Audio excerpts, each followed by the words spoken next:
You know? May isang mahalagang tao na bihirang pasalamatan. Hindi nabibigyan ng spotlight, hindi nabibigyan ng medalya, pero sila ang dahilan kung bakit tayo marunong mangarap, magsulat, magbasa, at maniwala sa sarili. Ang mga guro ang tinuturing nating pangalawang magulang sa eskwelahan. Marami sa atin, umangat na sa buhay, nagkaroon ng trabaho, pamilya, tagumpay, pero nakalimutan na yung gurong naniwala sa atin nung wala pang naniniwala. Yung gurong nagpaiyak sa atin dahil sa isang red mark, pero sila rin ang unang nagpasaya sa atin nung pumasa tayo. May mga gurong tumanda nang hindi man lang narinig ang salitang salamat po.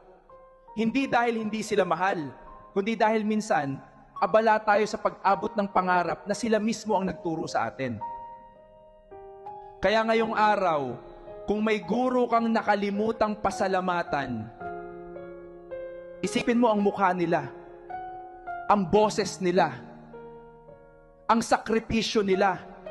At sana pag uwi mo, sabihin mo sa sarili mo, hindi ko man nasabi noon, pero salamat po.